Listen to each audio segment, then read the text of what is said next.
On the day of my son's wedding, my in-laws did not just mock me. They tried to destroy me in front of 500 people. They pointed at my old suit and called me trash. They laughed at the life savings I had gifted the couple. My son's fiancée stood there and smiled as her father humiliated the man who raised her future husband. I stood up and stopped the wedding. My son looked at them and chose his dignity over their money. They thought they were crushing a poor, helpless old man. They had no idea that the man they called trash was actually a billionaire. My entire life changed forever in that single moment. My name is Lester Hammond. I am 68 years old. Most people look at me and see a man who has been beaten down by life. They see my calloused hands, my graying hair, and the way I walk with a slight limp from 40 years of hauling heavy bags. They see the 1990 Ford pickup truck I drive, which rattles when the engine turns over. They assume I am destitute. They assume I am uneducated. They assume I am weak. For a long time, I let them believe that. Silence is a powerful weapon when your enemies are loud. But last Saturday, at the Grand Ballroom of the Plaza Hotel in New York City, my silence finally ended. I arrived at the venue wearing my best suit. It was a charcoal gray two-piece I had bought 20 years ago for my wife's funeral. I had pressed it myself that morning, making sure the creases were sharp. I polished my shoes until they shone. I wanted to look respectable for Tyrell. My son was marrying into the Kensington family. They were old money, or at least they pretended to be. They were the kind of people who put their names on buildings and looked through anyone who did not have a trust fund. I walked toward the entrance of the ballroom. The air smelled of expensive lilies and old money arrogance. Richard Kensington was waiting by the door. He was a tall man with silver hair and a tuxedo that probably cost more than my truck. He saw me approaching, and his smile vanished. He stepped in front of me, blocking my path to the main seating area. He looked me up and down with a sneer that made my skin crawl. He did not offer his hand. He simply pointed a manicured finger toward the far back corner of the room. "Lester, you are not sitting at the family table." I looked at him confused. "I am the father of the groom. Tyrell is my only son." Richard laughed. It was a dry, humorless sound. "That is exactly why you are not sitting with us. Look at you. That suit smells like mothballs and desperation. I have senators and CEOs at the front tables. I will not have you ruining the aesthetic of my daughter's wedding." He leaned in closer. His breath smelled of scotch and mints. "You are sitting at table 45. It is right next to the kitchen service doors and the restrooms. It is where you belong, Lester. Out of sight, out of mind. And do me a favor. Try not to speak to anyone important. I do not want your smell ruining my 1982 vintage wine." I felt a fire ignite in my chest. I wanted to grab him by his silk lapels. I wanted to tell him exactly who I was and what I owned. But I looked across the room and saw Tyrell. My son looked nervous but happy. He was adjusting his tie and looking for me. If I caused a scene now, I would ruin his moment. I swallowed my pride. It tasted like ash. I nodded slowly and walked to table 45. The table was exactly as Richard had described. Every time the kitchen doors swung open, the smell of steamed vegetables and dish soap wafted over me. The waiters rushed past, bumping my chair without apologizing. I was the only person sitting there. It was a table for castaways. I sat with my back to the wall and watched the room fill up. The guests were a sea of white faces, diamonds, and designer gowns. They laughed and clinked their crystal glasses. They looked at me with curiosity and then quickly looked away, as if poverty were a contagious disease. The ceremony began. I watched from the back as my son exchanged vows with Victoria. She looked beautiful in a dress that likely cost $50,000, but her eyes were cold. She did not look at Tyrell with love. She looked at him like he was an acquisition, a pet she had decided to adopt. Tyrell looked for me in the front row. I saw the confusion on his face when he saw the empty chair next to his mother's empty seat. He scanned the room until he found me in the shadows by the kitchen. His face fell. He started to step toward me, but Victoria grabbed his arm. I saw her whisper something to him. Her nails dug into his bicep. She was not comforting him. She was restraining him. The reception dinner began. The noise level rose. Richard Kensington walked onto the stage. The spotlight hit him, reflecting off his gold cufflinks. He tapped the microphone. The room went silent. He smiled that shark smile. "Welcome, everyone. Tonight is a night of charity. Tonight, the Kensington family opens its arms to welcome a new member." The crowd chuckled politely. I gripped the edge of the tablecloth. Richard continued. We all know that Tyrell comes from humble beginnings. Very humble. In fact, looking at his father back there by the toilets, I would say tragic beginnings. The spotlight operator swung the beam of light across the room. It landed on me. I was blinded. I blinked against the glare, feeling 500 pairs of eyes drilling into me. The laughter in the room grew louder. It was not polite anymore. It was cruel. Richard reached into his pocket and pulled out a piece of paper. It was the check I had given Tyrell the night before. I had given him $50,000. It was cash I had withdrawn from a small local account I kept for emergencies. I told Tyrell it was my life savings. I wanted him to think I was giving him everything I had. Richard held the check up to the light. Lester here gave the couple a gift. $50,000. Can you imagine? He probably had to sell his kidney and mortgage his shack to scrape this together. The laughter roared. Richard shook his head, feigning pity. I almost tore it up. I really did. It is pocket change to us. It wouldn't even cover the flower arrangement on this stage. But then I thought, no, let us keep it. Let us accept this cute little contribution. It is the best he could do. Today, we are not just gaining a son-in-law. We are running a rescue operation. We are lifting this trash up from the gutter and giving it a Kensington polish. The word hung in the air. Trash. He had called me trash. He had called my son trash. I looked at Tyrell. He was shaking. His fists were clenched at his sides. His face was a mask of agony. He looked at Victoria, begging her with his eyes to stop her father.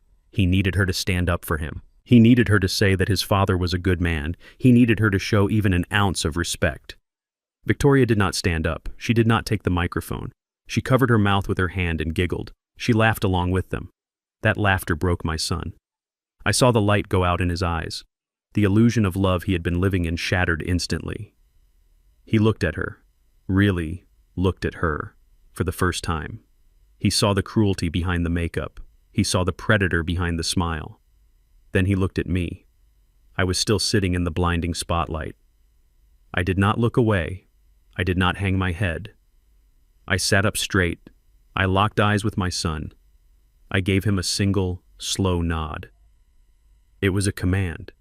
It was permission. It was a reminder of who he was. Tyrell took a deep breath. He pulled his arm away from Victoria's grip. "Where are you going?" she hissed. Her voice was audible over the dying laughter. "Sit down, Tyrell. Do not embarrass me." Tyrell ignored her. He walked toward the stage. He did not run. He marched. His steps were heavy and deliberate on the marble floor. The guests fell silent as he approached. Richard smiled, thinking Tyrell was coming to thank him. He held out the microphone, expecting a submissive speech of gratitude. Tyrell snatched the microphone from Richard's hand. The feedback shrieked through the speakers, making everyone wince. Richard looked confused. Tyrell turned to face the crowd. He looked at the sea of wealthy, arrogant faces. Then he turned to look at Victoria, who was standing frozen at the head table. "I thought I was the luckiest man alive," Tyrell said. His voice was steady. It was cold. "I thought I was marrying into a family of class. I thought money brought dignity, but I was wrong." He reached into his pocket and pulled out the marriage license they were supposed to sign later that evening. "You think my father is trash because he wears an old suit? You think he is trash because he works with his hands? You think you are better than him because you were born with a silver spoon in your mouth?" Tyrell ripped the marriage license in half. The sound of tearing paper was loud in the silent room. He ripped it again and again until it was nothing but confetti. He threw the pieces onto the floor at Richard's feet. "My father is twice the man you will ever be, Richard. He taught me honor. He taught me respect. He taught me that you judge a man by his character, not his bank account. You have money, but you are poor in every way that matters." He turned to Victoria. "And you laughed. You stood there and laughed while your father spit on my family. I would rather be the son of a garbage man for the rest of my life than spend 1 minute as the husband of a gold-digging coward." Tyrell dropped the microphone. It hit the floor with a heavy thud. "The wedding is canceled." The room exploded into chaos. I stood up from table 45. I buttoned my jacket. I walked toward my son. I was not the poor old man in the corner anymore. I was a father coming to collect his soldier, and the war had just begun. The slap echoed through the ballroom like a gunshot. Victoria did not hesitate. Her hand connected with Tyrell's cheek with a force that snapped his head to the side. The impact left a burning red handprint on his dark skin instantly. It was the physical manifestation of her contempt. She did not scream in sorrow. She screamed in rage. "You ruin everything," she shrieked. "You are nothing but a pathetic loser, just like your father." Before Tyrell could even process the assault, Patricia Kensington lunged at me. She was a woman who prided herself on her manicured elegance, but in that moment she was feral, her long nails aimed for my eyes. She was a wild animal cornered by the truth. I caught her wrists before she could claw my face. Her expensive perfume was suffocating. She spat at me. "Get your filthy hands off me, you animal," she hissed. Security guards swarmed us instantly. They did not come for the woman assaulting her fiancé. They did not come for the woman trying to scratch an old man's eyes out. They came for us. 3 large men in black suits grabbed Tyrell. They twisted his arms behind his back with unnecessary force. Another 2 grabbed me by the shoulders of my old suit. They hauled us backward away from the stage, away from the stunned guests. Richard Kensington stood on the podium, his face purple with fury. He pointed a shaking finger at us as we were dragged toward the exit. "I am going to destroy you," he bellowed. His voice boomed over the speakers. "You think you can walk away from this contract? I will sue you for every penny you will ever earn. This wedding cost $200,000. You are going to pay me back double for breach of contract and emotional damages. I will garnish your wages until you are 90. I will put you in jail." The guests parted like the Red Sea as we were shoved through the crowd. I saw their faces. They looked at us with disgust. To them, we were not victims of abuse. We were the disruptors. We were the stain on their perfect evening. We were the trash being taken out. The security guards threw us out the side doors onto the cold pavement of 58th Street. The heavy metal doors slammed shut behind us, sealing off the warmth and the light. We were alone on the sidewalk. The contrast was jarring. Inside it was champagne and silk. Outside it was gray concrete and the smell of exhaust fumes. Then the sky opened up. It started to rain. It was a cold, biting rain that soaked through my thin suit in seconds. It matched the misery of the moment perfectly. We walked in silence to where I had parked my truck. It was blocks away because the valet had refused to park it. The 1990 Ford F-150 sat under a flickering street lamp. Its paint was peeling. The bumper was held on by wire. It looked like a piece of junk. Tyrell looked at the truck and then he looked at me. His legs gave out. He collapsed onto the wet pavement, leaning his back against the rusted wheel well of the truck. He buried his face in his hands. His shoulders shook with violent sobs. The sound of his crying was worse than the insults inside the ballroom. It was the sound of a man who believed his life was over. I stood over him, letting the rain wash down my face. I did not touch him yet. He needed to let it out. "I am so sorry, Dad," he choked out between sobs. "I am so sorry. I ruined everything." He looked up at me. His eyes were red and swollen. Rainwater dripped from his nose and chin, mixing with his tears. "Richard is right. I am going to be in debt for the rest of my life. $200,000. Dad, I do not have that kind of money. You do not have that kind of money. He is going to sue me. He is going to ruin my career. I will never get another job in this city. They will blacklist me." He hit the asphalt with his fist. The skin on his knuckles split, but he did not seem to feel it. "I should have listened to you. I was so stupid. I thought if I loved her enough it would not matter where I came from, but I was just kidding myself. I am just a burden to you. I have always been a burden. You worked your fingers to the bone to raise me, and this is how I repay you. By bringing shame on us. By getting us sued by billionaires." He pulled at his hair. "I wish I had never been born. You deserve a better son. You deserve a son who could protect you, not one who gets you thrown out like garbage." My heart broke for him. He saw himself through their eyes. He saw himself as small and powerless. He thought the truck behind him was a symbol of his failure. He thought my old suit was a badge of his inadequacy. He had no idea that he was the heir to an empire. I decided it was time. The charade had served its purpose. I had seen the truth of the Kensingtons, and I had seen the integrity of my son. There was no need to pretend anymore. I did not offer him empty words of comfort. I did not tell him it would be okay. I reached into my pocket and pulled out my keys. I unlocked the passenger door of the truck. I reached under the seat and pulled out an old leather satchel. Tyrell watched me through the rain, confused. He expected a hug or a lecture. He did not expect me to start rummaging through a bag. I pulled out an iPad. It looked old. The case was worn and scratched. It looked like something I had picked up at a pawn shop for $50. But appearances are deceiving. That is the first lesson of my life. I pressed my thumb against the home button. The screen lit up instantly, recognizing my biometric print. It was military-grade encryption disguised as obsolete technology. "Get up, son," I said. My voice was different. It was not the voice of the weary, retired sanitation worker. It was the voice of the chairman of Hammond Holdings. It was deep, steady, and commanded authority. Tyrell blinked. He slowly stood up, wiping the water from his face. He looked at me wary. "Dad, what are you doing? We need to figure out a lawyer. We need to figure out how to pay them so they do not put us in jail." "Look at this," I commanded. I shoved the iPad into his chest. He took it automatically. He looked down at the screen. I had opened my primary banking app. It was a direct link to my secure account in Zurich. Read the number Tyrell. Read it out loud. He squinted at the screen.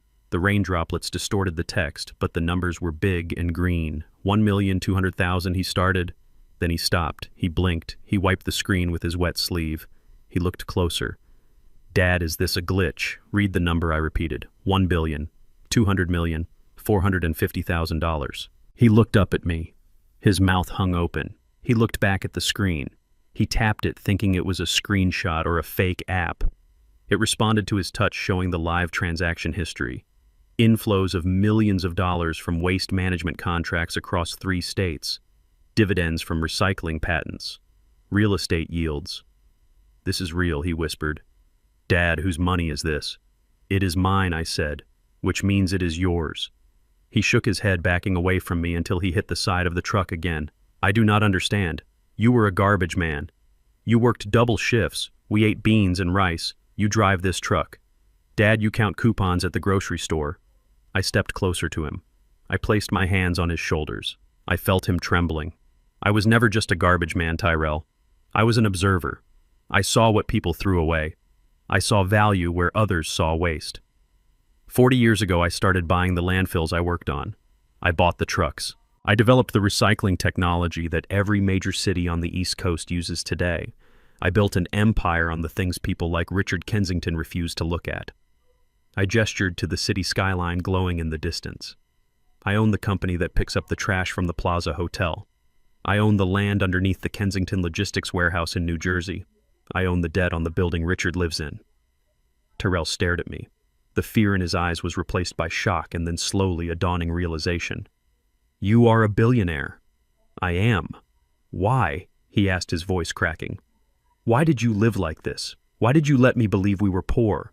"Because I wanted you to become a man, not a parasite," I said firmly. "I saw what money did to the people I did business with.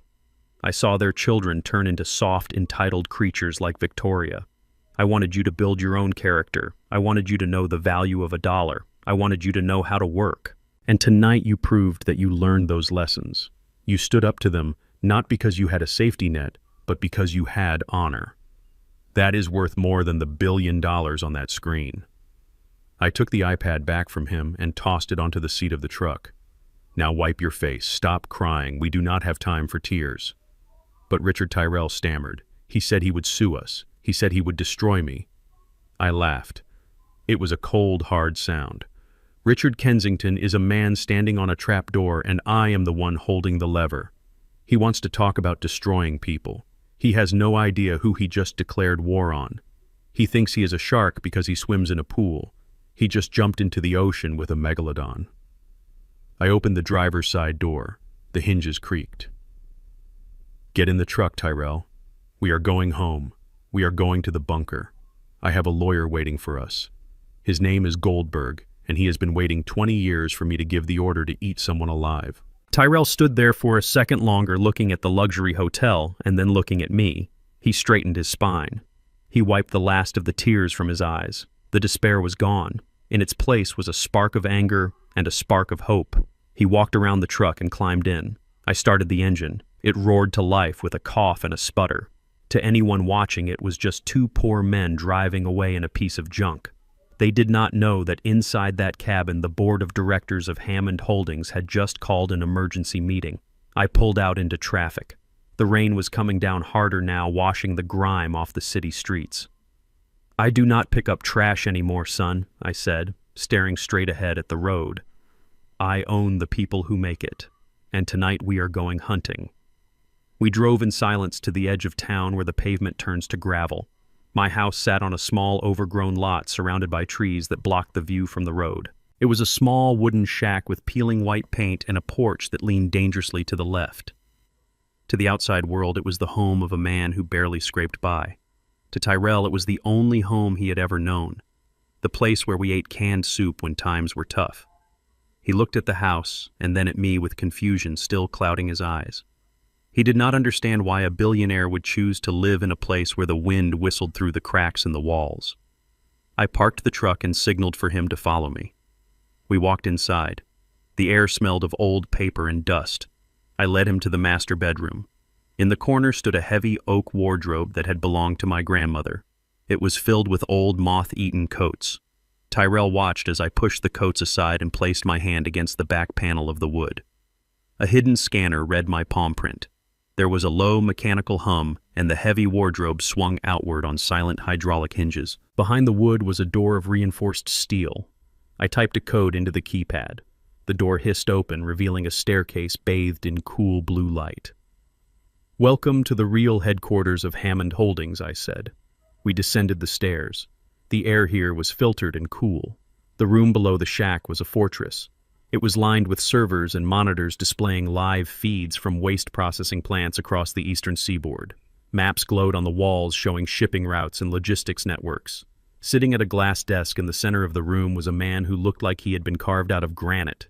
He wore a suit that cost more than the house above us. He was bald with eyes that missed nothing. This was Goldberg. They called him the Great White Shark of Wall Street. He was the only man I trusted with my empire because I had saved his life 20 years ago. Goldberg stood up as we entered. He did not smile. He did not offer condolences. He simply nodded. "The board is ready, Lester," he said. His voice was a deep rumble. "I have already begun the valuation of Kensington Logistics. It is worse than we thought." Tyrell looked around the room, his mouth agape. He looked at the screens showing trucks moving in real time. He saw the tickers displaying the current market value of recycled copper and lithium. "Dad," he whispered, "what is all this?"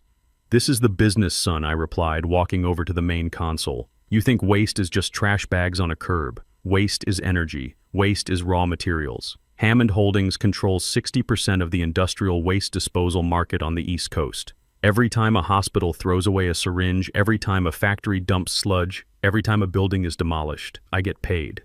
We process the things society is afraid to touch, and we make a fortune doing it."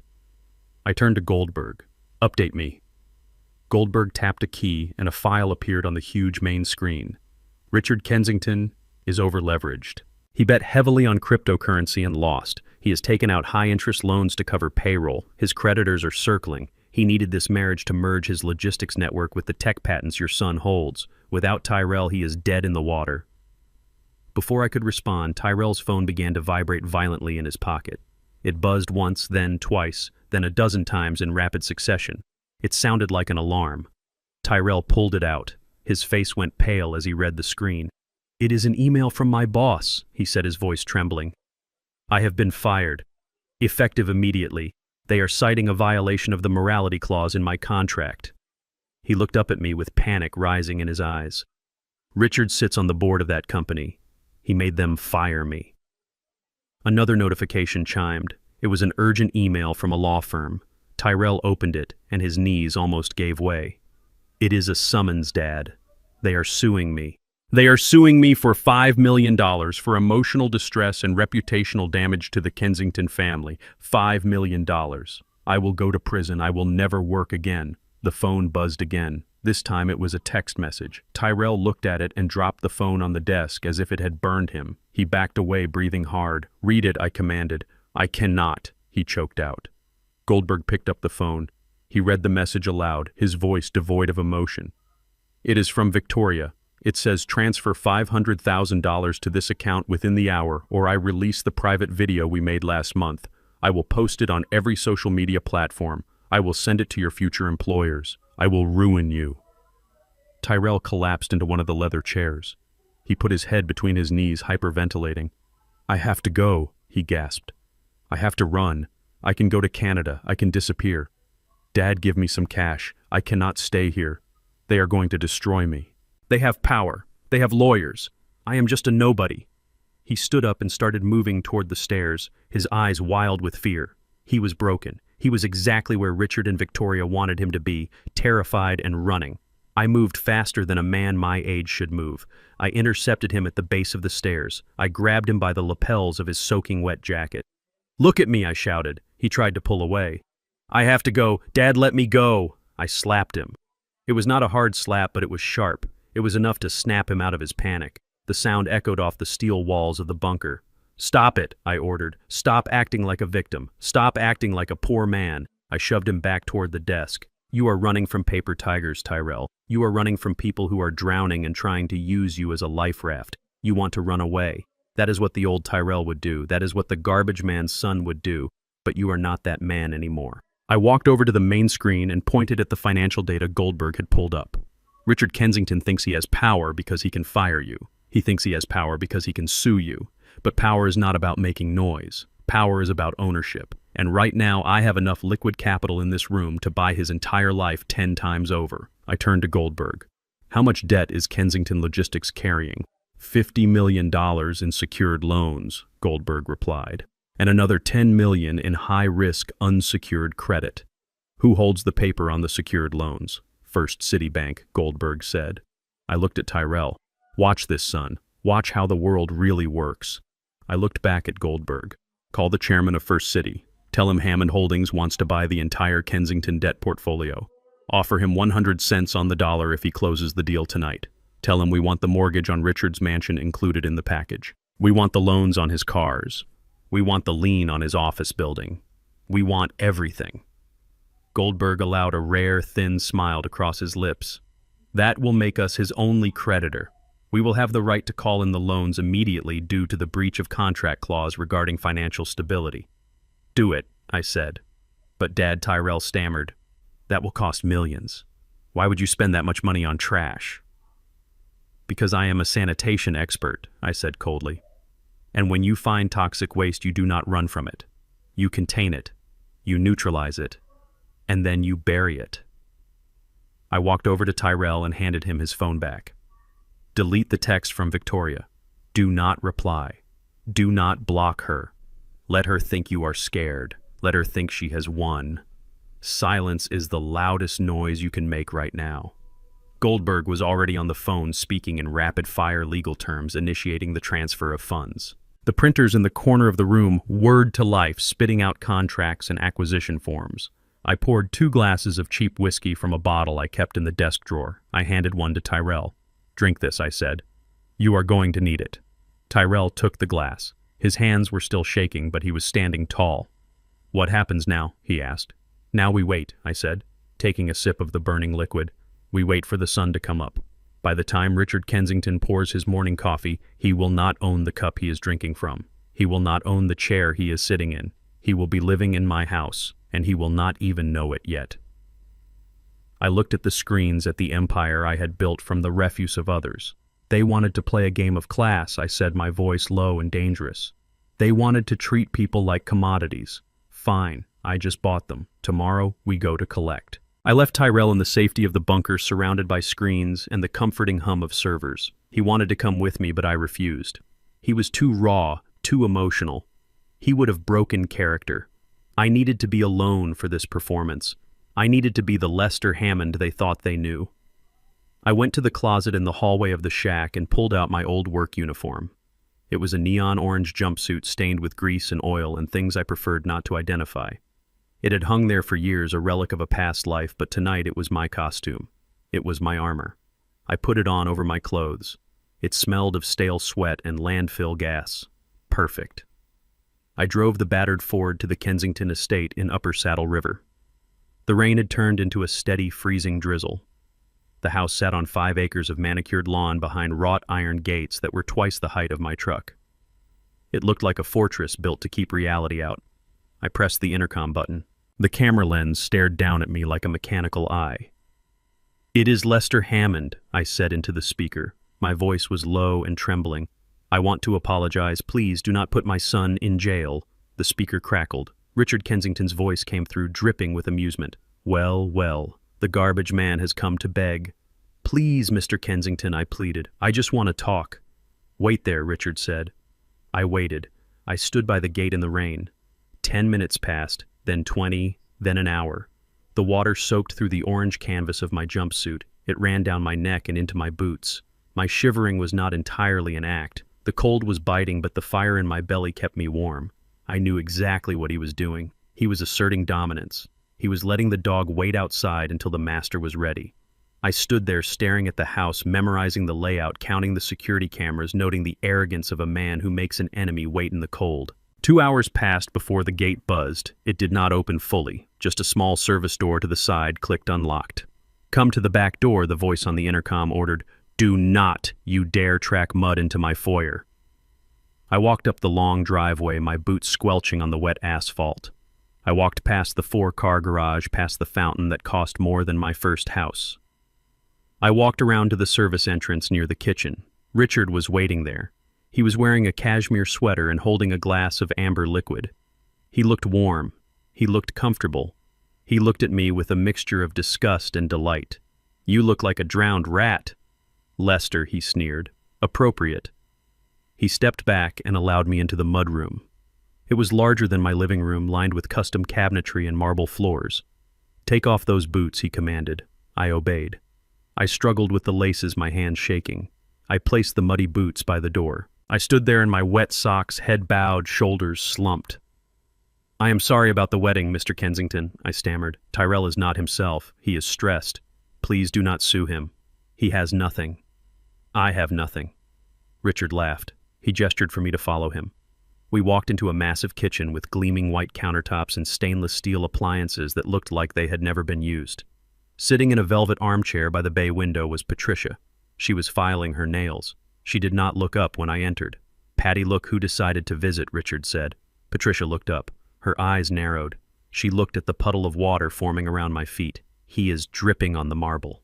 Richard, she said. Her voice was flat cold. I am sorry, ma'am, I said. I will clean it up. You certainly will, she snapped. She stopped filing her nails. She looked down at her shoes. They were expensive Italian leather heels, cream-colored. There was a tiny speck of dirt on the toe of the left one. Come here, she said. I walked over to her, slowly keeping my head down. My shoes are dirty because of your son, she said. I had to walk through the parking lot to get to the limo because of the scene he caused. My shoes are ruined. I can pay for cleaning, I offered weakly. You cannot afford to pay attention, let alone clean my shoes, she spat. She reached into a basket next to the chair and pulled out a rag. It was a dirty cloth used for polishing silver. She threw it on the floor at my feet. Clean them. I looked at the rag. I looked at her. What I asked, pretending to be confused. Clean the mud off my shoes. Lester, she said. Her eyes were wide with a sick sort of excitement. Get on your knees and clean them. If you do a good job, maybe I will ask Richard to hold off on filing the lawsuit until Monday. Maybe we will let your son stay out of prison for a few more days. This was it. This was the moment they crossed the line from anger to sadism. This was the moment they handed me their souls on a silver platter. I slowly lowered myself to my knees. My old joints cracked. The marble was cold against my legs. I picked up the dirty rag. I reached out and gently began to wipe the pristine leather of her shoe. That is it, she said, letting out a breath. That is where you belong, on your knees, serving your betters. I scrubbed at the invisible dirt. I kept my face turned toward her, my eyes downcast, but the top button of my jumpsuit was facing her directly. The tiny lens of the micro camera was capturing every frame of her face, every twist of her lips, every second of her delight in degrading another human being. You missed a spot, she said, kicking my hand away. Do it again. I did it again. I swallowed the bile rising in my throat. I let the humiliation wash over me, knowing that every second of this was fuel for the fire that would consume them. Suddenly, the door to the hallway banged open. Victoria stormed in. She was wearing a silk robe, her hair wrapped in a towel. She looked at me on the floor and stopped. A cruel smile spread across her face. Well, look at this, she said. Daddy, did you get a new pet? He is begging for his son's life, Victoria, Richard said, taking a sip of his drink. Watch him. Victoria walked over to me. She did not stop. She swung her leg and kicked me hard in the shoulder. The impact knocked me sideways. I fell onto my hip, gasping in pain. It was not an act. Her foot had connected with bone. "Get up, old man," she hissed. I scrambled back to a kneeling position, clutching my shoulder. "Please, Miss Victoria," I said, my voice cracking. "Do not hit me. I will do whatever I want to you," she said, looming over me. "You and your son embarrassed me. You made me look like a fool. Do you know how many followers I lost today? Do you know what people are saying about me?" She reached into the pocket of her robe and pulled out a folded piece of paper. She slapped it onto the coffee table in front of me. "Sign this," she ordered. I looked at the paper. It was handwritten on Kensington stationery. It was a promissory note. "I, Lester Hammond, hereby acknowledge a debt of $500,000 to the Kensington family for damages incurred by my son Tyrell Hammond. I agree to pay this debt in full within 30 days. I looked up at her, my eyes wide with feigned terror. $500,000, I whispered. "Miss, I do not have that kind of money. I drive a 30-year-old truck. I have $40 in my bank account. I cannot sign this. It is impossible." Victoria leaned down. Her face was inches from mine. Her eyes were black pits of malice. "You will sign it," she whispered, "or I will go to the police. For what I asked. We did nothing wrong." She laughed. It was a low, throaty sound. "I will tell them Tyrell hurt me," she said. "I will tell them he forced himself on me. I will tear my robe right now. I will bruise my own arms. I will say he came here tonight and attacked me and you helped him get away. Who do you think they will believe, Lester? The wealthy white woman crying in her mansion, or the angry black man who left her at the altar?" My blood ran cold. This was not just greed. This was evil. This was a willingness to destroy a man's life with a lie so heinous it could never be erased. "Please no," I begged, letting tears spill from my eyes. "Do not do that. He is a good boy. He never touched you." "Then sign the paper," she screamed. "Sign it right now." She threw a pen at me. It clattered on the floor next to the rag. I picked up the pen with a shaking hand. I held it over the paper. I hesitated. "Do it," Richard barked from across the room. "Or I call the sheriff right now." I switched the pen to my left hand. I am right-handed. I have been right-handed for 68 years. But in that moment I became left-handed. I scratched a shaky, illegible scrawl on the signature line. It looked nothing like my real signature. It was the signature of a man under duress. It was the signature of a fraud. I dropped the pen. "There," I sobbed. I signed it. "Please, just leave him alone." Victoria snatched the paper up. She looked at it and smiled triumphantly. She kissed the paper. "See, Daddy," she said. "I told you they would pay." She looked down at me with pure contempt. "Now get out of my house. You smell like garbage." I struggled to my feet. My knees ached. My shoulder throbbed where she had kicked me. I picked up my boots. I did not put them on. I walked to the door in my wet socks, leaving damp footprints on their precious marble. I opened the back door and stepped out into the rain. Remember, Lester Richard called out after me. 30 days. Or we take the truck, we take the shack, we take everything. I did not look back. I walked down the long driveway into the dark. I walked until I was out of sight of the cameras. I walked until I was back at my truck. I climbed inside and locked the door. The silence of the cab was heavy. I sat there for a moment, breathing hard, letting the adrenaline fade. I reached up and unbuttoned the collar of my jumpsuit. I pulled out the tiny camera unit. The light was blinking green. It had captured everything. The shoe cleaning, the kick, the threat, the false accusation, the forced signature. I pulled out my phone. My hands were steady now. I typed a message to Goldberg. "I have it. I have the extortion. I have the assault. I have the threat of false imprisonment. I have them on tape admitting they want to frame Tyrell." I hit send. I started the engine. The heater roared to life, blowing warm air onto my frozen hands. I looked at the mansion looming in the rearview mirror, lit up like a castle. "Enjoy your victory, Victoria," I whispered. "It is going to be the most expensive piece of paper you ever held." I put the truck in gear and drove away, leaving the lamb behind and letting the wolf come out to play. The hunt was on. I returned to the bunker beneath my shack where the air was cool, and the hum of the servers provided a steady rhythm to my thoughts. Tyrell was still there, sitting in the leather chair, watching the monitors. He looked exhausted, but his eyes were alert. He was watching the financial dissection of a man he once feared. On the main screen, a digital countdown clock was running. It was tracking the debt maturity of Kensington Logistics. Richard Kensington was a man drowning in shallow water. Goldberg had done a deep dive into his books, and what we found was pathetic. Richard had tried to modernize his fortune by gambling on volatile cryptocurrency markets. He had leveraged his company assets to buy millions of dollars worth of a coin that had crashed 48 hours ago. He was not just broke. He was underwater. He had 48 hours to come up with $5 million to cover a margin call from his primary lender, or his entire logistics fleet would be seized. I watched him on the surveillance feed from his office. We had tapped into his internal security system an hour ago. It was surprisingly easy. He had spent thousands on mahogany desks and gold-plated fixtures, but had installed a budget firewall. Richard was pacing his office. He looked nothing like the arrogant tyrant who had made me clean his wife's shoes.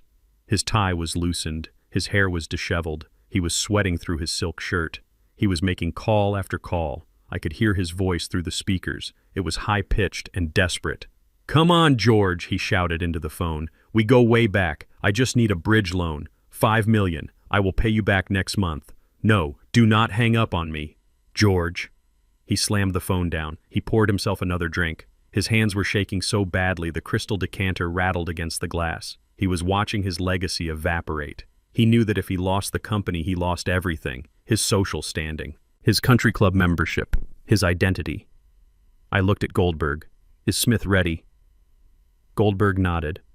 "He is in the lobby of Richard's building right now." Smith was my creation. He was a tall white man with a jawline that could cut glass and a suit that cost $5,000. He was an actor I had hired years ago to front negotiations when my race was an issue for potential sellers. To the world, he was Arthur Smith, the managing partner of Phoenix Ventures, a high-risk, high-reward private equity firm. In reality, he was on my payroll. He moved when I said move. He spoke when I said speak. "Send him up," I said. I watched on the screen as Smith walked into Richard's office. He did not knock. He walked in with the confidence of a man who owned the building. Richard looked up startled. He tried to compose himself. He buttoned his jacket and ran a hand through his hair, trying to summon the ghost of his dignity. "Who are you?" Richard demanded. "I did not have an appointment." Smith smiled. It was a predatory smile. It was perfect. "Mr. Kensington, my name is Arthur Smith. I represent a private capital group that specializes in distressed assets. We heard you were having a liquidity issue." Richard bristled. "I do not have liquidity issues." "Who told you that?" Smith sat down in the chair opposite Richard without being invited. He crossed his legs. "The market talks, Richard. We know about the margin call. We know about the crypto losses. We know you have until Friday morning to pay the bank or they chain the gates of your warehouse." Richard slumped in his chair. The fight went out of him. He looked old. "What do you want?" he whispered. "We want to help," Smith said smoothly. "My partners admire your legacy. They hate to see a historic firm like Kensington Logistics fail because of a momentary lapse in judgment. We are prepared to offer you a capital injection, $5 million, available immediately." Richard's head snapped up. Hope is a dangerous drug, and he just took a massive hit. $5 million, he asked. "What are the terms?" "Standard high-risk terms," Smith said, shrugging. "We pay off the bank. We provide operating capital. In exchange, we take a senior secured position on the company." Richard frowned. He was desperate, but he was not stupid. "Not entirely. That means you would own the debt." "It means we are partners," Smith corrected. "We want you to succeed. In fact, we want you to succeed so publicly that it restores confidence in the brand immediately." Smith leaned forward, lowering his voice to a conspiratorial whisper. "We heard about the unfortunate events at your daughter's wedding. Rumors are flying, Richard. People are saying the Kensington name is losing its luster. My partners think you need a win. We think you need to show the world that you are still on top." Richard's eyes narrowed. The mention of the wedding stung his pride. "It was a disaster," he muttered. "That trashy family ruined everything." "Exactly," Smith said. "You need to overwrite that narrative. You need to launch your new project, the Kensington Tower, with a gala that makes the wedding look like a backyard barbecue. You need to show them you are untouchable. Use our money to pay the debt, yes, but use the rest to throw the biggest party New York has ever seen. Rebrand. Rebirth." I watched Richard's face. I saw the vanity take over. I saw the ego swallow the caution. He did not see a loan shark. He saw a mirror reflecting the man he wanted to be. A gala, Richard said softly. Yes, a launch party. I can invite everyone, the mayor, the press. I can show them all. I looked at Tyrell in the bunker. See that sun, I said. That is his weakness. He would rather look rich than be rich. He is willing to sell his soul for an audience. Smith reached into his briefcase and pulled out a thick document. It was bound in blue leather. This is the agreement, Smith said. $5 million. Interest-only payments for the first year. It gives you breathing room. Richard reached for the document. However, Smith said, placing his hand on the cover, there is a requirement for collateral. Since the company assets are already heavily leveraged, my partners require a personal guarantee. Richard hesitated. Personal guarantee. Everything Smith said, your house, your cars, your art collection, your future inheritance. Everything you own personally must be pledged to secure the loan. It is just a formality, of course.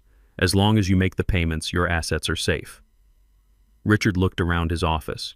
He looked at the pictures of his ancestors on the wall. He looked at the view of the city he thought he owned. He was terrified of losing it all today. The contract offered him a chance to keep it for at least another year. He convinced himself he could turn it around. He convinced himself he was smarter than the market. I will sign, he said. Smith opened the document to the signature page. He did not encourage Richard to read the rest. He did not point out page 42, paragraph 7. That was the clause Goldberg and I had drafted specifically for this moment. It was the morality clause. It stated that the lender had the right to call in the entire loan immediately and seize all collateral if the borrower engaged in conduct detrimental to the reputation of the business or violated standard community ethics. It was a broad, sweeping trap, and Richard was about to walk right into it. Richard picked up his gold fountain pen. He did not read the contract. He did not call his lawyer.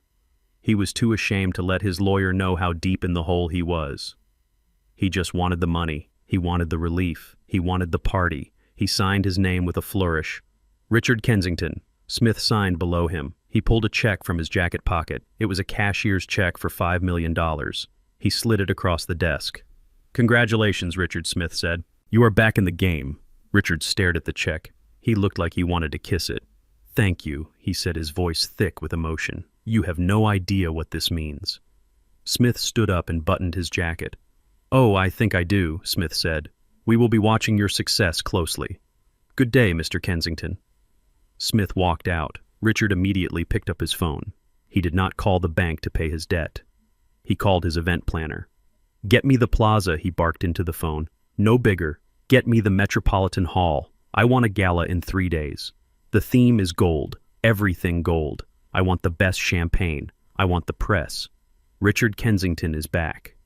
I turned off the audio feed. I leaned back in my chair. He signed his death warrant, I told Tyrell. Tyrell looked at the screen where Richard was celebrating. He did not even read it, Tyrell said in disbelief. He bet his house, his life on a stranger just so he could throw a party. He thinks the money is free, I said. He thinks he bought time, but he just sold his future. I turned to Goldberg. Register the lien on his property immediately. I want the paperwork filed before he finishes his drink, and flag the morality clause in the system. The moment he steps out of line, I want the notification. He will step out of line, Goldberg said dryly. A man like that cannot help himself. He will humiliate someone. He will cheat someone. It is in his nature. I stood up and walked over to the map of the city. I placed a red pin on the location of the Kensington estate. He invited us to a wedding to mock us, I said. Now he is going to invite us to a launch party, and this time we are going to be the entertainment. I looked at Tyrell. Go get some sleep, son. You have a big few days ahead of you. You need to get fitted for a suit. A suit, Tyrell asked. Yes, I said. An Italian suit. The most expensive one you can find. When we walk into that gala, I want you to look like a king, because by the time the night is over, you are going to own the castle. Tyrell nodded. He was beginning to understand. He was beginning to see that the game was not about money. It was about leverage. And we had just secured the ultimate lever. I stayed in the bunker alone for a while watching Richard. He was laughing on the phone. He was drunk on relief. He had no idea that the check he was holding was not a lifeline. It was the rope he would use to hang himself. And I was the one who had tied the knot. The glow of the monitor cast a sick, pale light over Tyrell's face as we watched his life being dismantled in real time. Victoria had gone live on TikTok 10 minutes ago. She sat on the edge of her 4-poster bed in the Kensington mansion wearing a simple white t-shirt that looked too big for her. It was a calculated wardrobe choice designed to make her look small and vulnerable. But it was her face that drew the eyes of 5 million people. Her left cheek was a canvas of purple and yellow bruises. Her lip was split. To the untrained eye, she looked like she had gone a few rounds with a heavyweight boxer. To me, she looked like a masterclass in theatrical makeup. I knew for a fact Tyrell had never touched her. I knew the security guards had dragged him out without her laying a finger on him except for the slap she delivered. But the internet does not care about facts. It cares about tears. I tried to love him. Victoria sobbed into the camera, wiping her eyes with a trembling hand. I tried so hard to look past his background. I thought he was a good man who just had a hard life. I paid for everything. I bought him clothes. I let him drive my car. I just wanted to lift him up. She paused to let the viewer count climb. The numbers ticked up frantically. 3 million? 4 million? But he was a monster, she whispered. He was jealous of my family. He was jealous of our success. He would get so angry when he drank. He would grab me. He would scream that I thought I was better than him. Last night at the rehearsal dinner, he cornered me in the bathroom. He told me if I did not marry him, he would kill me. Tyrell sat in the bunker, his hands gripping the arms of his chair so hard the leather creaked. He was not breathing. He was watching the woman he loved turn him into a pariah. I was so scared, she continued. That is why I let my father handle it. That is why I stayed quiet. But when he tried to attack my mother on stage, I knew I had to speak up. I have to warn other women. Do not let these men fool you. They look at us and see a payday. They see a victim. Please, if you see Tyrell Hammond, call the police. He is dangerous. He is unstable. The comment stream on the side of the video was a blur of hatred. Find him. Hurt him. He deserves to die. Protect this queen. I hope he rots. Tyrell finally looked away. He looked at me, his eyes hollow. Dad, they believe her. Everyone believes her. Look at the comments. They want to kill me. It is a performance, Tyrell, I said, my voice steady. It is a script. She's playing the role of the damsel because she knows her father needs public sympathy to sell his new image. It is not real. It feels real, he whispered. My phone is blowing up. People from college, people from my old job, they are sending me death threats. They are saying they know where I live. Suddenly, a loud crash echoed from upstairs. It sounded like an explosion. I jumped up and ran to the stairs with Tyrell close behind. We rushed up to the main floor of the shack. The front window in the living room was shattered. Glass covered the floor. Lying in the middle of the rug was a brick wrapped in a piece of paper. I walked over and picked it up. I unfolded the paper. Scrawled in thick black marker were the words, "Leave town or die, animal." Tyrell stared at the broken window. The cold wind blew in, carrying the sound of a car screeching away in the distance. "They found us," he said. His voice was rising in panic. "How did they find us?" "The internet finds everyone," I said. "I warned you." I walked to the closet and grabbed a piece of plywood I kept for storms. I began to nail it over the window. "We are not safe here," Tyrell said, pacing the small room. "We need to go. We need to leave the state. We are staying right here," I said, hammering a nail with a single blow. "This is our home. We do not run from bullies. I need to get out," Tyrell said. "I need air. I need cigarettes." He did not smoke. He had not smoked in years. But fear makes you reach for old crutches. Before I could stop him, he unlocked the front door and bolted out into the night. "Tyrell, wait!" I shouted, dropping the hammer. I ran after him, but he was already in the truck. He peeled out of the driveway, gravel spraying behind him. He was heading for the convenience store down the road, the only place open at this hour. I ran to my own car, a nondescript sedan I kept under a tarp. I started it and chased after him. I knew what was waiting for him out there. The mob does not sleep. I pulled into the parking lot of the Quick Stop 5 minutes later. Tyrell's truck was parked haphazardly near the pumps. I saw a group of 4 men standing near the entrance. They were wearing hoodies and looking at something on a phone. Then they looked at the truck.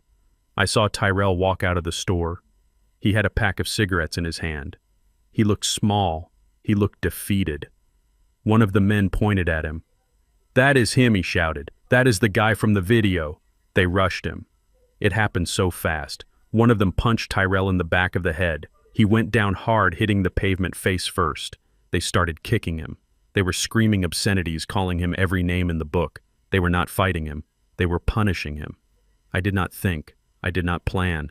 I just drove. I slammed my foot on the accelerator and drove the sedan right up onto the curb, screeching to a halt inches from the group. I threw the door open and stepped out, holding a tire iron I kept under the seat. "Get away from him," I roared. The sight of a crazy old man wielding a steel bar made them pause. They looked at me, then at the car, then at Tyrell bleeding on the ground. "He beats women," one of them spat. "He deserves it." "He did not touch anyone," I yelled, swinging the iron. "Now back off before I break your knees." Sirens wailed in the distance. Someone must have called the cops. The group scattered, running into the woods behind the store. Cowards always run when the odds even out. I dropped the iron and knelt beside my son. He was curled into a ball, protecting his head. His face was scraped and bleeding. His lip was busted. He was shaking violently. "Tyrell," I said softly. "It is okay. They are gone." He looked up at me.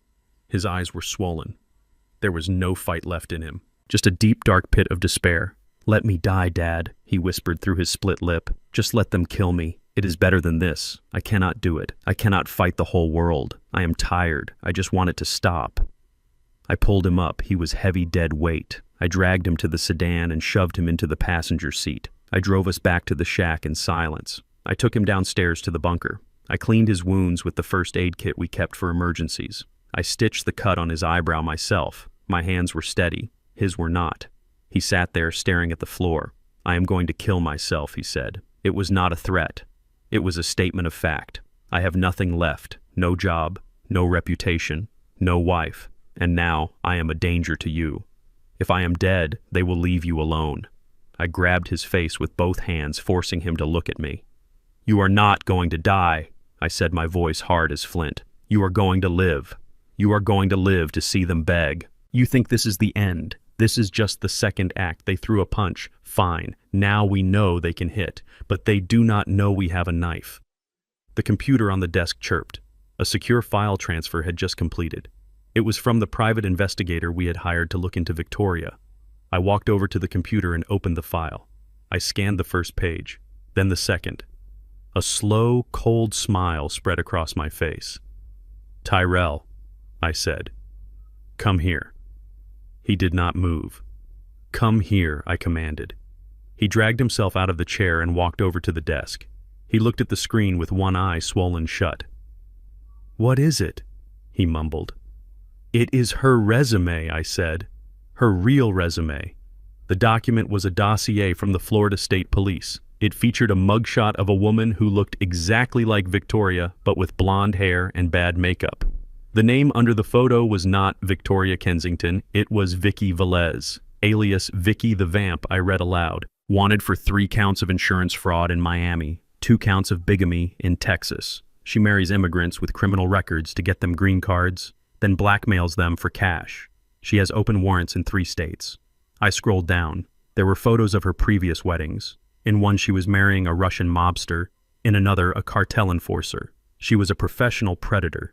A chameleon. Tyrell stared at the screen. The fog of depression began to lift, replaced by a sharp burning shock. "She is a criminal," he whispered. "She is not a Kensington." "Oh, she is a Kensington now," I said.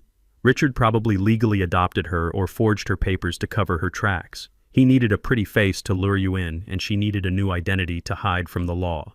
They are perfect for each other. 2 parasites feeding off the same host." I looked at Tyrell.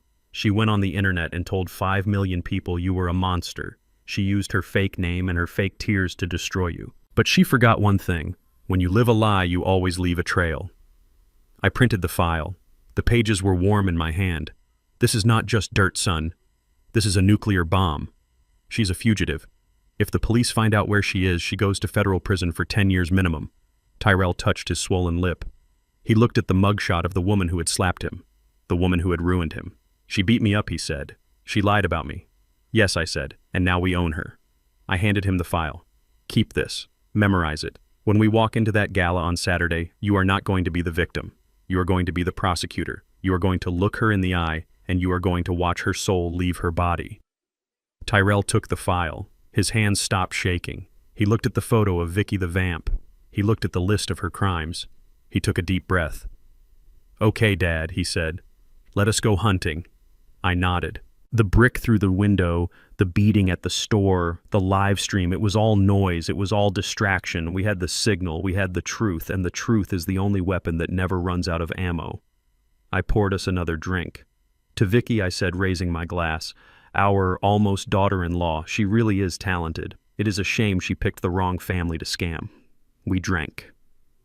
Outside, the wind howled through the broken window. Inside the bunker, we prepared for war. The morning after the attack, I woke Tyrell up before the sun had even thought about rising. His face was a map of purple and blue bruises, and his lip was swollen to the size of a sausage, but he did not complain. He drank his black coffee in silence. He was learning that pain is just another data point. It is information telling you that you are still alive and that you have work to do. "Get dressed," I said. "We are going to work." We drove the truck out to the industrial district. We passed rows of silent warehouses and rusted chain-link fences until we reached a massive concrete structure with no windows. The sign out front read Hammond Recycling Facility 4. To the average passerby, it looked like a dump. To me, it looked like a bank vault. I swiped my key card and we walked onto the floor. The noise was deafening. Giant shredders were chewing through tons of discarded electronics. Computers, phones, televisions, servers. It was the graveyard of technology. I handed Tyrell a pair of safety goggles and led him to the chemical separation line. We watched as a stream of crushed circuit boards was bathed in a solution. The plastic melted away. The copper separated. And then, at the end of the line, a small, steady stream of liquid gold dripped into a mold. Tyrell watched, mesmerized. He saw the dirty, broken trash going in one end and pure 24-karat gold coming out the other. "People throw this away," I shouted over the roar of the machines. "They buy the newest phone and toss the old one. They think it is garbage. They do not know they are throwing away the building blocks of wealth." I picked up a cooled bar of recycled gold from the output tray. It was heavy. It was warm. I handed it to Tyrell. "We recover $3 million worth of gold, silver, and platinum from this facility every month," I said. We walked up to the catwalk overlooking the operation. I swept my hand across the vista of grinding metal and chemical steam. "Trash has value if you put it in the right place," I said, looking Tyrell in the eye. "You have to look past the dirt. You have to look past the smell. You have to see the essence." I took the gold bar back from him and set it on the railing. "Now think about the Kensington family. They look shiny. They have the clothes, the cars, the mansion. They look like gold. But cut them open and what do you find? You find lead. You find debt. You find toxic waste. They are fake gold, Tyrell. They shine, but they have no weight." Tyrell looked down at the factory floor and then back at me. The fear that had clouded his eyes for days was gone. It was replaced by a cold calculation. "I see it," he said. "They are hollow." "Exactly," I replied. "And because they are hollow, they are fragile. You have to learn to look through the shell." Victoria is not a beautiful woman. She is a criminal with a history of fraud. Richard is not a tycoon. He is a gambling addict with a mortgage he cannot pay. Once you see them for what they are, you stop being afraid of them. You start pitying them, and then you start owning them. We left the plant feeling stronger. The smell of ozone and money clung to our clothes. We drove back to the shack, ready for the next move. But the enemy has a way of moving when you least expect it. We had just walked into the kitchen when the landline on the wall rang. Only 3 people had that number. Goldberg, my foreman, and Richard Kensington. I picked up the receiver. "Lester speaking." "Lester, you old dog." It was Richard. His voice was slurred. He was drunk. It was 10 in the morning, but he was celebrating. He had $5 million of my money in his account, and he felt like God. "Mr. Kensington," I said, making my voice tremble just enough. "To what do I owe the pleasure? I am feeling generous." "Lester," Richard laughed. It was a wet, ugly sound. "I am expanding my empire. The Kensington Tower project is going to be huge, the biggest thing this city has ever seen. And I need space. I need parking. Lots of parking for all the VIPs who will be coming to kiss my ring." He paused to take a drink. I could hear the ice clinking in his glass. I was looking at the survey maps. Richard continued. "And I realized something funny. Your little shack, that pathetic pile of wood you call a home, sits right on the edge of my property line. It is an eyesore, Lester. It ruins the view from my future office." I tightened my grip on the phone. I knew where this was going. "I want to buy it," he said. "I want to bulldoze it and pave it over. I will put the dumpster area right where your bedroom is." Poetic, do not you think?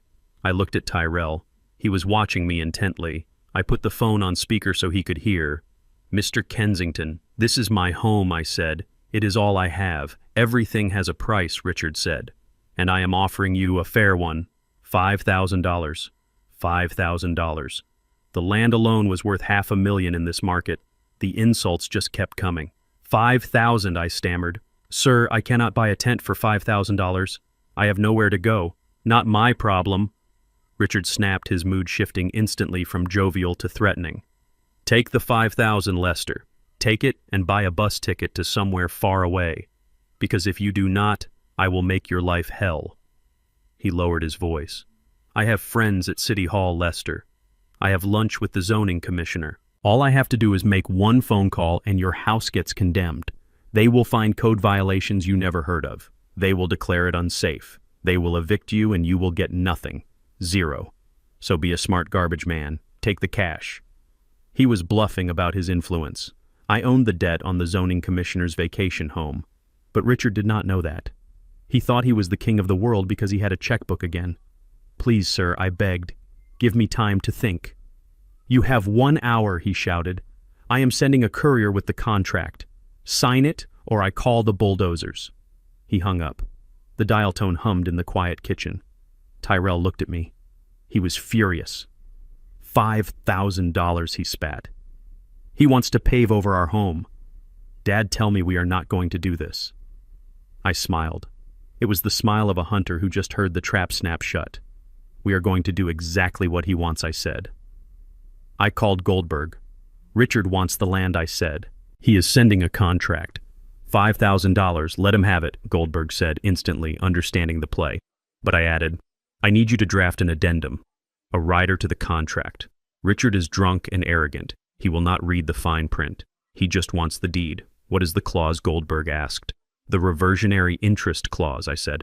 "Standard boilerplate for high-risk transfers.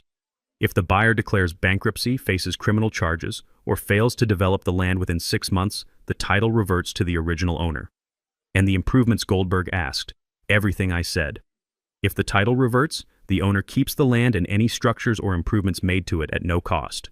"It is done," Goldberg said. "I will have the digital file inserted into the packet his courier is carrying. We have a man inside his legal team. It will be in the stack." The courier arrived 45 minutes later. He was a young kid who looked bored. He handed me a thick envelope. "Sign at the tabs," he said, chewing gum. I took the papers to the kitchen table. Tyrell stood behind me. The contract was standard predatory garbage. It transferred the deed of my land to Kensington Logistics for the sum of $5,000. I flipped to page 15. There it was. Clause 14B, the reversionary interest clause. It was buried in a wall of text about easements and utility access. Richard would never see it. He was too busy planning his party. I signed the papers with my shaky left-handed scrawl. I handed them back to the courier. "Here," I said, "tell Mr. Kensington I am sorry." The courier shrugged and left. I watched him drive away. "He got it," Tyrell said. "He got our house." "He thinks he got our house," I corrected. "He just rented it for a few days. And the rent is going to cost him his entire company." I walked over to the fridge and pulled out a beer. "He is going to pave this lot," I said. "He is going to spend hundreds of thousands of dollars clearing the trees, pouring concrete, installing lights. He is going to build a beautiful parking lot for his new tower." I took a sip of the beer. "And when we foreclose on him next week, when the police arrest him and his fake daughter, that parking lot becomes ours. He is paying for our renovation, Tyrell. He is increasing our property value with money he borrowed from us." Tyrell started to laugh. It was a dry disbelief at first, but then it grew. He laughed until he was holding his sides. "You are dangerous, Dad," he said. I looked out the window at the trees that would soon be gone. "I am just a businessman's son. Richard wanted to buy me out. I just made sure the price was right. My phone buzzed. It was a notification from the bank. The $5,000 had been deposited. I looked at the notification and then at Tyrell. "Get your coat." "Where are we going?" he asked. "To buy your suit," I said. "We have $5,000 of Richard's money to spend. It would be rude not to wear it to his party." We walked out of the shack, leaving the ghost of our poverty behind. Richard Kensington thought he had won another victory. He thought he had crushed the insect living on his border. He did not know that the insect was actually a parasite, and it had just burrowed into his brain. The countdown to the gala had begun. And we were going to be dressed to kill. 2 days before the gala, a black town car pulled up to the curb in front of my shack. A courier in a uniform that cost more than my weekly grocery bill stepped out. He did not knock. He honked the horn. He waited for me to come out to him. I walked slowly down the porch steps, wiping my hands on a rag. The courier handed me a thick, cream-colored envelope. It was heavy. It was embossed with gold leaf. It was an invitation to the launch of the Kensington Tower. I opened it right there in the driveway. Inside were 2 VIP passes. They were laminated and hung on silk lanyards, but there was a note clipped to them. It was handwritten in Richard's sprawling, arrogant script. "Lester, bring the boy. I want you to see what real power looks like. Also, I fired my cleaning crew for the night. Since you are looking for work, I figured you could make yourself useful. Consider this your orientation. Wear comfortable shoes. You will be on your feet all night." I looked closer at the VIP passes. Underneath my name, where it should have said guest, it said event sanitation staff. Underneath Tyrell's name, it said assistant sanitation staff. He was not inviting us to celebrate. He was inviting us to be the help. He wanted to parade us in front of the city's elite. He wanted to show his investors that he had crushed his enemies so thoroughly that they were now scrubbing his floors. It was a power move designed to strip away the last shred of our dignity. I walked back inside and threw the invitation on the table. Tyrell picked it up. He read the note. His face darkened. The veins in his neck stood out. "I am not going," he said, throwing the pass across the room. "I am not going to let him humiliate us again. He wants us to clean his toilets, Dad. He wants to laugh at us." I picked up the pass and hung it around my neck. "We are going," I said, "and we are going to do exactly what he wants." Tyrell looked at me like I had lost my mind. "Why? Why would you give him that satisfaction?" "Because arrogance is blinding," I replied. "He thinks we are coming to kneel. He thinks we are defeated. When your enemy opens the door for you, you walk through it. Even if he thinks he is letting in the maid, he is actually letting in the executioner." Tyrell shook his head, pacing the small kitchen. "I cannot do it, Dad. I cannot watch Victoria laugh at me again. I cannot watch them look at you like you are dirt." "You will not have to watch for long," I said. "This is the end game, son. Richard has gathered everyone he knows in one room. The press, the investors, the police commissioner. He has built the perfect stage for his own destruction. If we stay home, we miss the show."